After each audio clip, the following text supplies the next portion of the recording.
Germany in the spring of 1945. American troops were gradually conquering the Third Reich. US Army cameramen were at the forefront of the fighting as the GIs advanced further into the country, despite the fierce resistance of the Germans.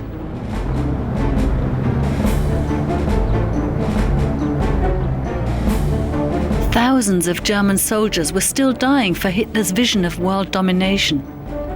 After 12 years of Nazi rule, the country now lay in ruins.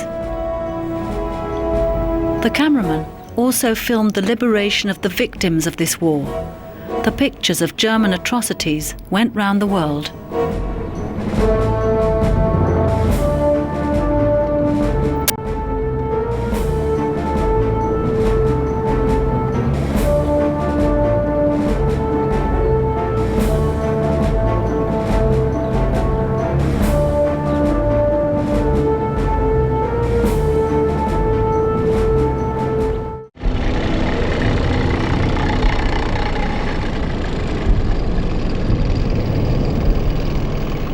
The US 7th Armored Division was advancing in the Westerwald.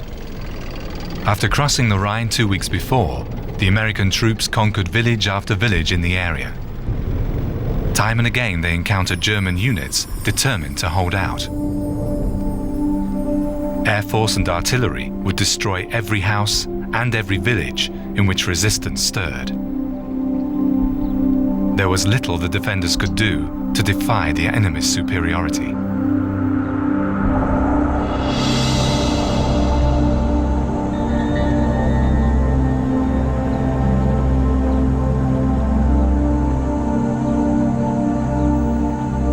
In the small village of Borden, only the Russian forced laborers were visibly happy about being liberated.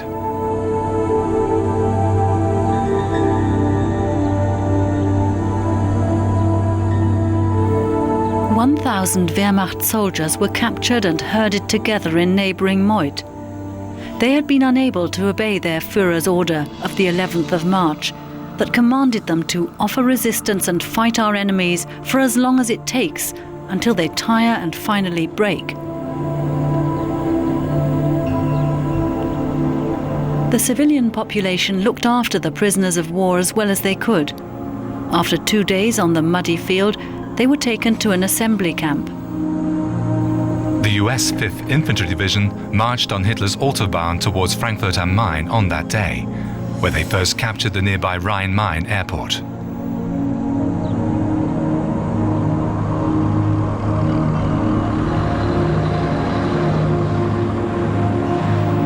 On the previous day, American units had reached Frankfurt city centre. The Wilhelm Bridge was only partially damaged due to a hasty detonation by the retreating Germans, so the troops under Major General Robert W. Groh established a bridgehead on its north side, where they became engaged in combat with German units. An army cameraman filmed the house-to-house fighting. The German commander, Lieutenant Colonel Löffler, was determined to defend the city. "If we knew that there was no support behind us," he explained to his soldiers, "we ought to hoist the white flag and end this battle. But perhaps our leaders have another trump card up their sleeve. Should that be the case, then we must not face the accusation that our or my failure has prevented them from playing it. So we will do what we have to do."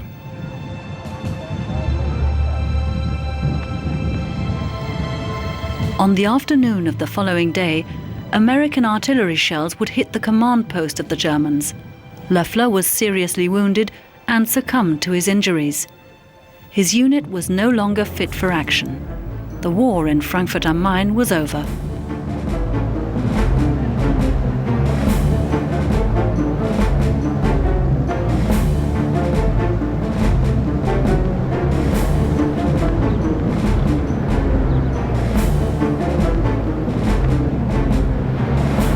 Units of the US 87th Infantry Division advanced south of the Lahn River.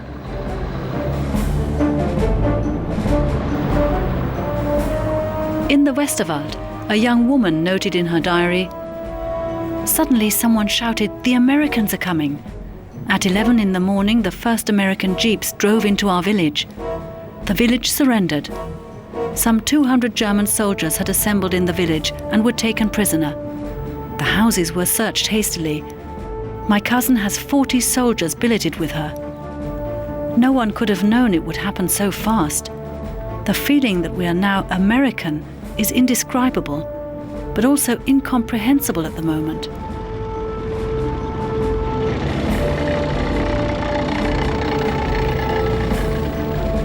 A US Army cameraman accompanied an armored unit on the way to Wetzlar.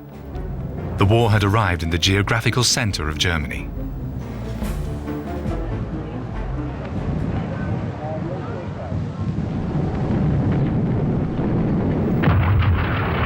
After their retreat, some Wehrmacht and SS units had barricaded themselves here on the other side of the Lahn River. German snipers put up a final fight.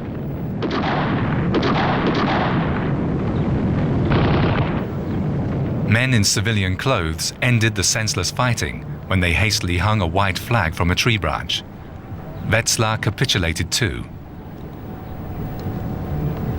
Liberated slave laborers celebrated the end of Hitler's reign of terror.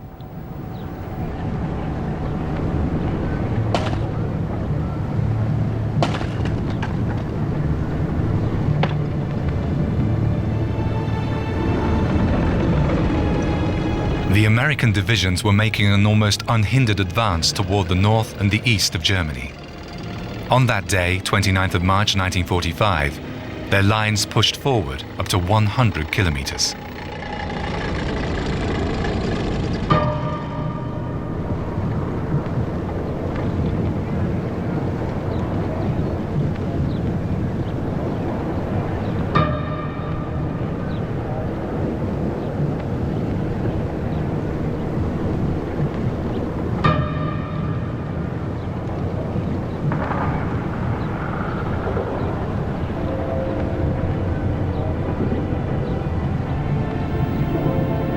Just outside Wetzlar, the GIs came across an area fenced off with barbed wire.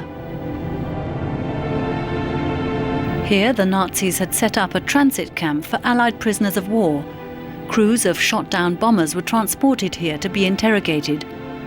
Some 90,000 American airmen had been captured in the entire Reich. Those who were fortunate enough to come under Luftwaffe custody were safe, for many pilots whose planes had gone down had been lynched by angry mobs. According to prisoner reports, the food rations in the Dulag Luft camp were sufficient. The Red Cross kept sending food parcels.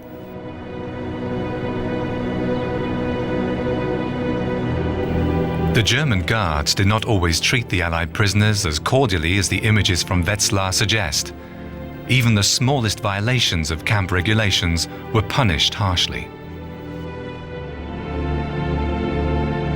Now the guards became the prisoners.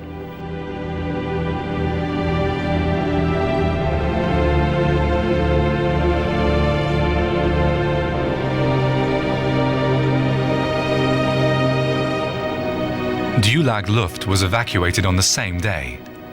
The liberated pilots were free to return home.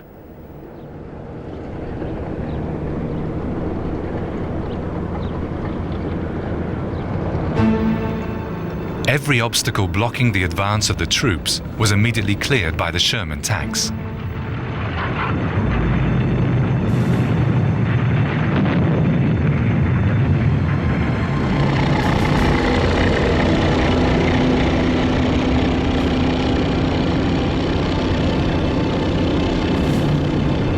Still, German units were often forced by their commanders to offer resistance to the superiority of the US Army. Those soldiers who wanted to back away from the bloodbath faced on-the-spot execution. The Commander-in-Chief South, General Otto Wöhler, had handed out unambiguous instructions to his soldiers on the previous day.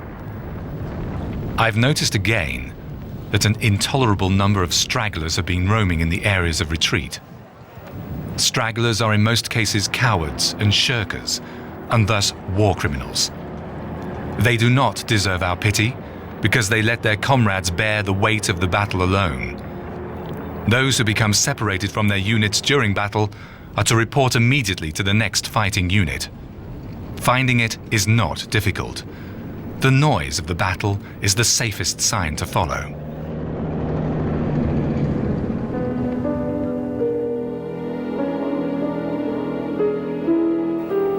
American soldiers during the Easter service in the occupied town of Limburg on the Lahn River. A Catholic chaplain reads the Holy Mass, with the bonnet of a military vehicle serving as the altar. Cameraman Butterfield captured the brief contemplative ceremony.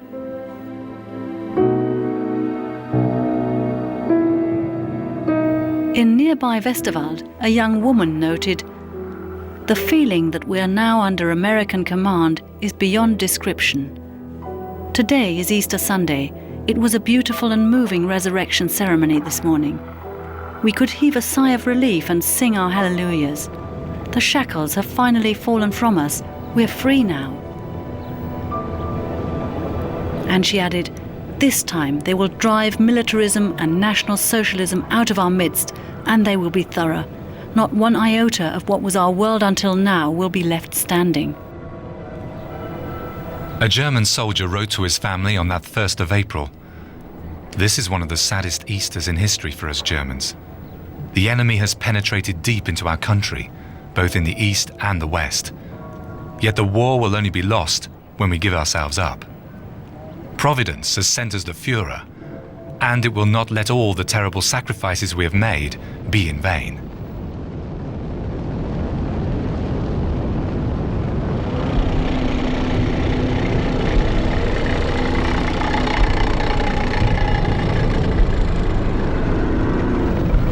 The US 6th Armored Division continued to advance into Thuringia.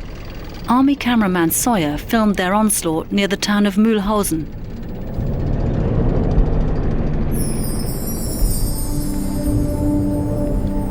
What the people here couldn't know was that the Americans would only stay for a few months.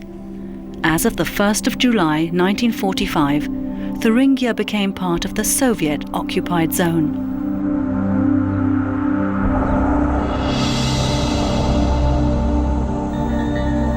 A German sergeant wrote in his diary, "The political press and radio coverage endeavours to convince us that the relations between the USA and Britain on the one hand and the USSR on the other are heading for an imminent crisis. They want to create the impression that it's just a matter of days before the differences between them come to a head and an incurable breach is created." And he continued, "It's obvious that the existing differences are shamelessly and calculatedly exploited these days. An appeal recently issued by the head of the party chancellery, Bormann, to all Gauleiters, district administrators and other organization leaders demands them to stand or fall. It seems to me that the emphasis is clearly on the latter."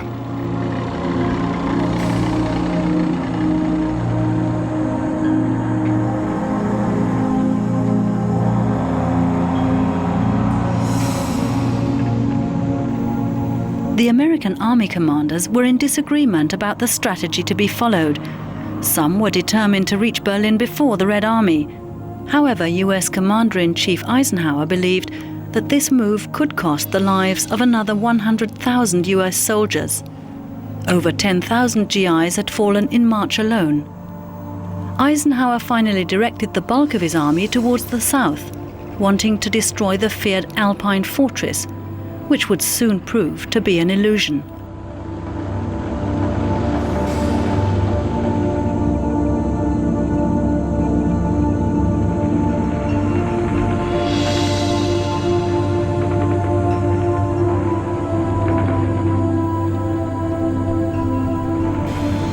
Units of the US 14th Armored Division reached the town of Gemünden at the confluence of the Saale and Main rivers.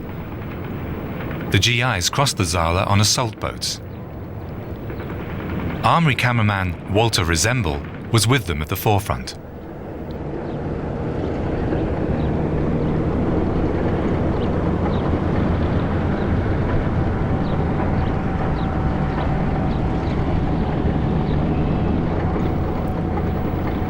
Gemünden lay exactly on the supply line of the Germans for the contested front at the Main River. so the town was defended by strong forces which had to be quelled in a bloody house-to-house fight. Many German and American soldiers lost their lives here. The cameramen were not allowed to film dead GIs.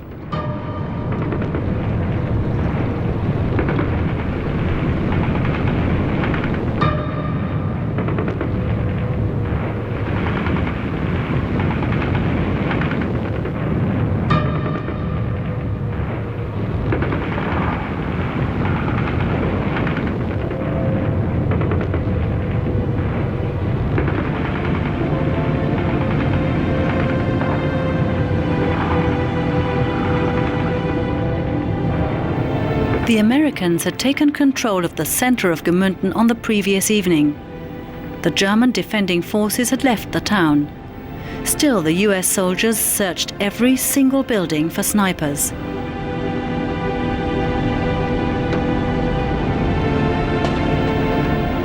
At first, they found the few remaining town inhabitants. They'd been hiding in air raid shelters and bunkers for weeks. Then, eventually, the last defending soldiers surrendered too.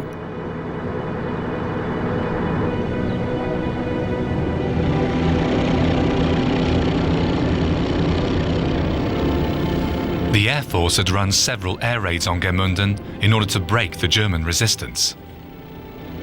Now the supplies rolled again through the burning town.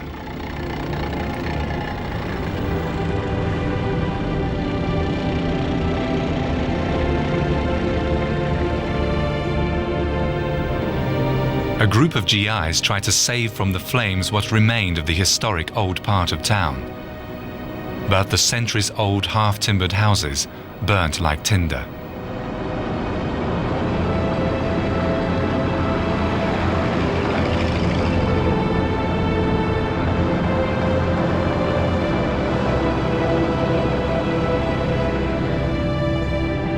Those who survived had to recover the bodies of the dead and were able to salvage some of their belongings from the ruins.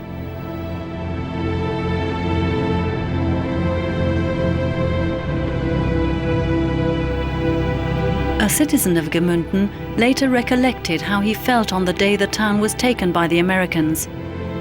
We were naturally relieved, but it was difficult to get accustomed to the idea that these terrible events had suddenly come to an end.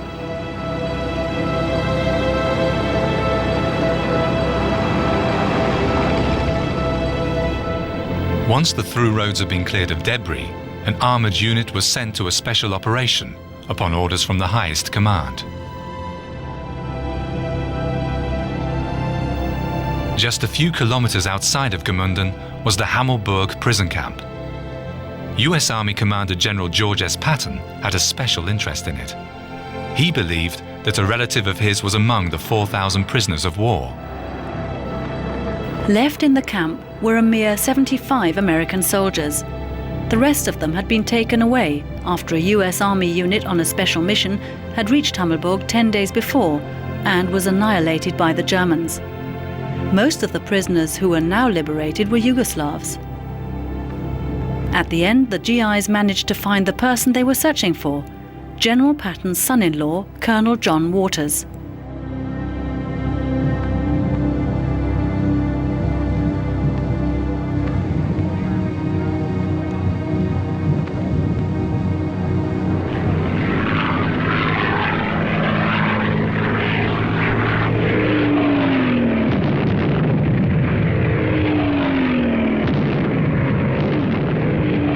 At the northern front, the US First Army, under Lieutenant General Courtney Hodges, fought its way toward the Ruhr, following an established course of action.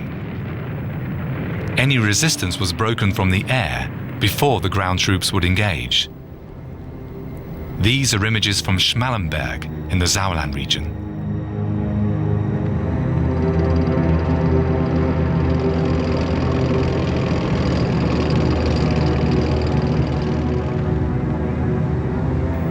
Only about 40 kilometers away, 320,000 German soldiers, more than in Stalingrad, had been surrounded on all sides in the Ruhr for 1 week. Here in Schmallenberg, only a handful of privates were captured on that 8th of April.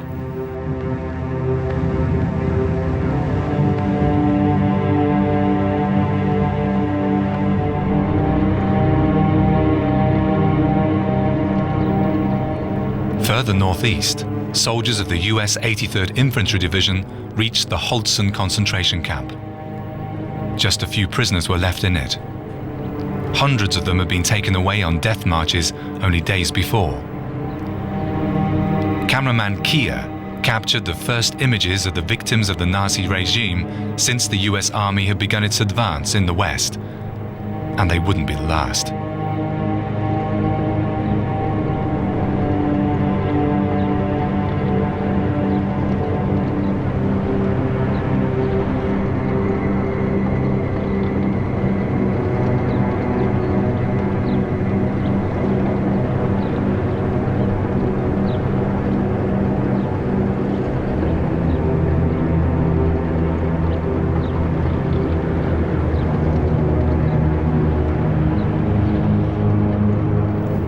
Holzen had been built as an outcamp of the Buchenwald concentration camp.